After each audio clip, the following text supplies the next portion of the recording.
A warm welcome to all of my family. You are now tuned into WIIFM. What's in it for me? The station that shows you how to be the best you that you can be, simultaneously through being better to everyone else. Him, he is. That's right, I am Simeon Robinson, and I'll be your conductor on this crazy train as we learn life lessons through love.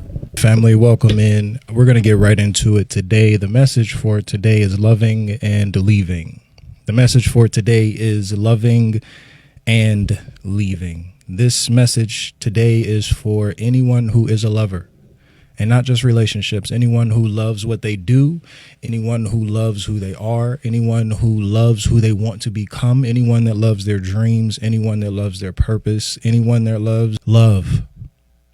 In order to be a lover, you have to learn to be a leaver. In order to be a lover, you have to learn to be a leaver. It is okay to quit the things that are not serving you, and more importantly, and less talked about, the things that we are not serving.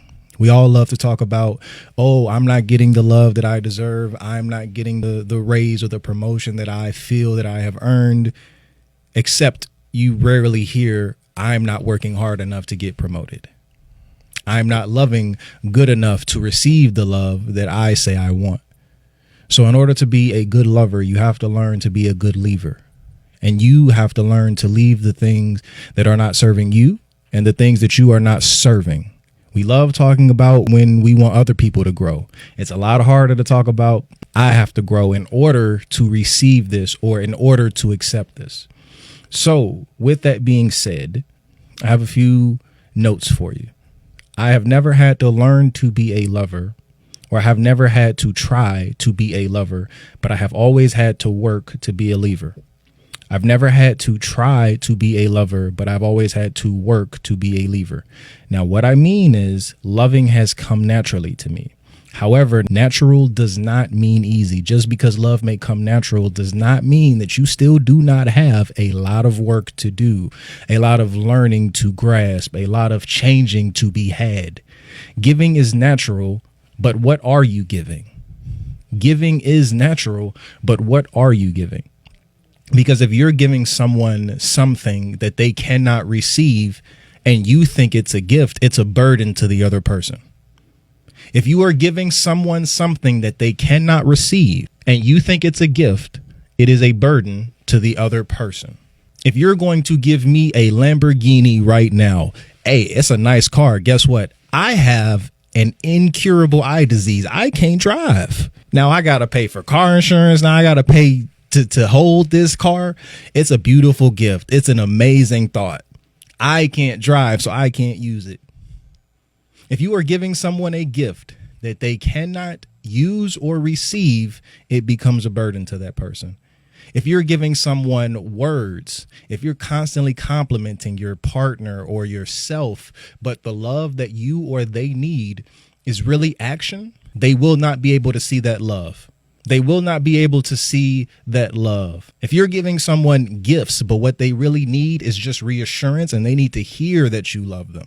They need to hear how beautiful or how important or how good they are to you and to themselves. Then the love and the type of love that you're giving them will not be received. So you're thinking you're giving them a gift and you're just giving them a burden. Because when you give them that gift, you're going to expect something in return, and you can't expect something from someone when they can't accept anything from you. So giving is natural, but what are you giving? And getting has to become just as essential as giving. And for quite a few of us, those of us who are empathetic, those of us who have never really been loved truly, those of us who have never really had a friend, who never really felt that we had family, that we were biologically related to, that felt like family, it's imperative for us to give. It's imperative for me to help. It's imperative for me to love, because I know how it feels when no one loves you. I know how it feels when you have to do everything yourself and life is already hard enough. I know how it feels when just one helping hand can stop your hand from making an irrevocable mistake.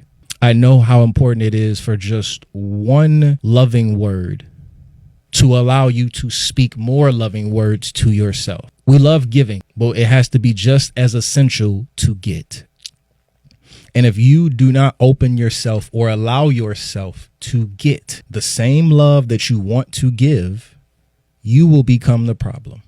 If you do not allow yourself to get the same love that you give, you will become the problem. Because you will self-sabotage, you will deny, or you will not allow someone to give you what you are giving. You feel that everyone else deserves love.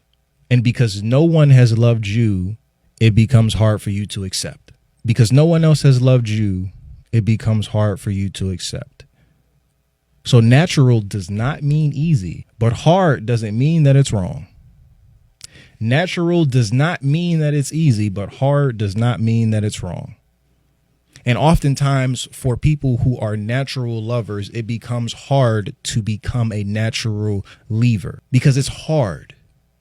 When you love hard, it becomes hard to leave. When you love hard, it becomes hard to leave. That is why it is important for you to develop your requirements, develop your non-negotiables, develop what is important to you and your boundaries to your mind, your heart, and your soul. You have to have all three of these, because if you do not, you will be hurting yourself. And as you hurt yourself, you will be hurting everyone else. You begin to have a tug of war with your heart and your mind. If you do not learn to leave when it is time, then you will develop a tug of war with your heart and your mind. So either you pull your way or you get pulled the other. Either you pull your way or you get pulled the other. Either you pull the right way or you get pulled to the left. And as you get pulled, you start to question yourself. Oh, well, maybe they love me. I don't know. Well, maybe they'll get better. I don't know. And the indecisiveness, the indecision, the inability to accept what you know or what you believe to be true will only hurt you. The inability to accept what you know or believe to be true will only hurt you. You hear it with your ears and you see it with your eyes, but you can't accept it with your heart. You see it with your eyes and you hear it with your ears, but you can't accept it with your heart. The Bible says, above all else, guard your heart. Why? Because every you do flows from it. That's Proverbs 4:23. And that has become one of my favorite scriptures because it describes my life to a T. I believe that everything you do needs to revolve or involve love. Because the second that it doesn't, you start giving less, you start trying less, you start making more excuses, you start becoming more of what you need to become, and sometimes less of who you actually are. If you do not love something, you become what you need to be, and you become what you need to be, and you become what you need to be until you finally realize, I'm not who I need me to be. I became what I needed to be to get this thing or to have this thing or to keep this person or to get this material. And now I am not who I need to be in order to keep me. So above all else, guard your heart because everything you do flows from it. So if you don't love yourself, everything you do will only be a reaction and only be a representation of you not getting love. If you don't love yourself, everything you do will only be a representation of you not getting love.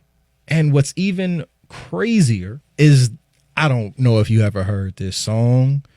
It's always when you're trying to teach a child, your foot bone's connected to your ankle bone. Well, your heart bone is connected to your soul bone.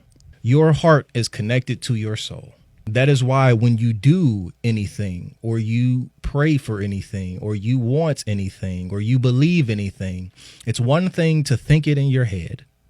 It's one thing to believe it in your heart. And it's another thing to accept it in your soul. That's why even in the Bible, it says to love God with your heart, your mind, and your soul. All of it. The Bible also says, take care and keep your soul diligently, lest you forget that the things your eyes have seen, and lest they depart from your heart all the days of your life. It says, keep your soul diligently, lest you forget the things that your eyes have seen, and lest they depart from your heart all of your life. So you just heard your soul, your eyes, and your heart. Your soul, your eyes, and your heart. Your soul, your mind, and your heart. Because if you don't think on the things that you see, if you don't feel it in your soul, in your heart, and if you don't accept it in your soul, how can it be real? How can you make it real when it is not real yet? So you have to guard your heart, but you also have to understand that your heart is connected to your soul. So if your heart isn't in it, then your soul won't be either. If your heart is not in it, then your soul won't be either. Heart represents desire, but your soul represents your passion. Your heart represents desire, but your soul represents passion. So if your heart isn't in it, why are you? If your heart is not in it, why are you? Your heart isn't just for feelings, it's for desire. What do you desire to become? What do you desire to have? What do you desire to be? We love feeling. I feel that I should have this. I feel that I should have this. I feel that they should do this. What do you feel about yourself? What do you desire for yourself? And in order to get what you desire for yourself, you have to become who you desire to be. And do you still desire love? Do you still desire fairness or respect? Because love comes in the personal relationships that we have, whether romantic or familial. But fairness and respect should come in all relationships, whether friends, family, co-workers, colleagues, whatever the case might be. There's more than one relationship that I'm speaking of. Sometimes you might need to leave your friends. Sometimes you might need to leave the people who are associated with you because of the fact that they are associating you with things that you should not or would not like to be associated with. And if you cannot leave these relationships, maybe you don't love yourself enough to love yourself. Maybe you don't love yourself enough to love yourself. You might be accepting a lesser love because you can't give yourself a better one. You might be accepting a lesser love because you refuse to give yourself a better one. That sentence right there is why self-love is so important, because until you give yourself a better love, you can, and I repeat, never expect someone to give you a better one. You can't work as a customer service representative and never show any managerial promise and then expect to be promoted. You can't show that, oh, I'm good at this level, but I can't accept responsibility. I shun away from accountability. So maybe you don't love yourself enough to love yourself if you cannot leave the things or the people that are not loving you correctly. And if you cannot leave a lesser love, you cannot learn a better one. If you cannot leave a lesser love, you cannot learn a better one. Let's stay with the analogy of work. We treat our relationships like jobs. We treat our relationships like jobs, especially when it's time to leave. We refuse to leave or put in a resignation until you have another one. Now, I'm not telling you to quit your job. I am not telling you to quit your job. Get another job. That's your livelihood. However, why wait until it's time for you to have another potential partner, or until you have to lie to your current one and cheat on them in order for you to leave them? That's my point. We refuse to leave a job that we are crying about, that we are complaining about, that we feel unappreciated and unseen in. And a lot of us treat our relationships the same way. They don't love you and you know it, but you refuse to leave. You're not showing up at work on time or wholeheartedly, but you refuse to leave. When you're ready to leave, you're not ready to work. When you're ready to leave, you are not ready to work. Every single person who has had a 9-to-5 has seen someone on their way out of the door not care about work. You no longer care about the job, so you no longer care about the work that you're doing. You'll show up late. You'll take longer breaks. You'll leave early when you can. And you do this. We do the same in our relationships and then wonder why they crumble, because we did not have the heart, no pun intended, to leave. We did not have the heart to leave or love ourselves the way that we should. And if we don't love ourselves the way that we should, we can't tell somebody you're not loving us the way that I feel you should, because they see how we love ourselves first and foremost. So they're only going to give what you give yourself, or they're only going to give what you allow them to give. And if you are not loving yourself in a healthy manner, they're going to say, oh, cool, they accept less, so I'm going to give them less. They accept the bare minimum, so that's what I'm going to be giving them. And on the flip side, if you're doing your job, but your co-manager, the other person in this relationship, whether it's love, whether it's family, whether it's business, whatever the case is, if your co-manager, let's say, isn't doing their job, they might not see a problem. If you're doing your job, but your co-manager isn't, they might not see a problem. The job is still getting done because you still have to do your job. The job is still getting done in their eyes. So why would they put in more work? The goals, the target for the week has still been hit. Why would they put in more work? Because they see that the less work they do, the more work you will. The job should be in love and in relationship that both managers, both parties be satisfied and accomplished. So if your partner does not want to work as hard, they're going to force you to work harder, and you allow it. There will never be any reason for them to change. If your partner does not want to work as hard, they will force you to work harder. And if you accept it, there will never be any reason for them to change. They're getting the same paycheck. They have to work the same hours, but now they have to put in less effort. You have to respect yourself enough to say, no, this is the job for both of us. This is the requirement for both of us. And this is what I need you to do and who I need you to be for us to accomplish this. And the last question that I want to ask you, do you want to be satisfied and fulfilled with your work? Because that's all a relationship is. A relationship is work, and it's good work if you allow it to be. Do you want to be satisfied and fulfilled with your work? Or do you simply want a paycheck and to get your needs met? Do you want to be satisfied and fulfilled with your work? Or do you merely want a paycheck and to have your needs met? If you just want your needs met, you can't expect for anyone else to put in more effort to satisfy you. If you just want your needs met, then you cannot expect anyone else to put in more effort to satisfy you. If you never form an opinion on yourself that says, no, I need a higher wage, I need more hours, I need a better schedule, I need more work-life balance, how can you expect the person that is your employer or your co-manager to give you that? How can you expect the person that controls the relationship or the person that controls the relationship with you to want you to get more out of the relationship? They'll do just like jobs do now. Oh, we can throw a picnic. We can have a pizza party. We can do something at work. But when it comes to actually having you get more out of work, they will find every excuse and every reason not to do it. So number one, be careful of who you work with and who you work for. Whoever you are in relationship with, you should both be working for yourself to be the best you that you can be. Because when you work for yourself and you work with someone else and you both have the same vision, you can't help but to help each other. I want the best for me and I want the best for you.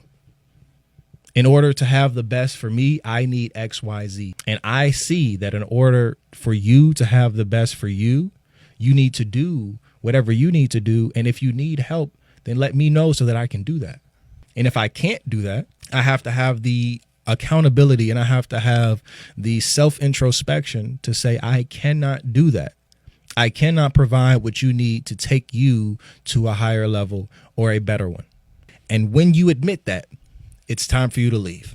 If you say you can't provide something that your partner is telling you you can, it's time for you to leave. I don't care how simple you think it might be. I don't care how ridiculous you think it might be. If they're asking for something that you feel you cannot provide, that's telling them you will not provide. And as a man, it's my job to protect and what? Provide. So if there's anything emotionally that I cannot provide in this relationship, I have to let you go.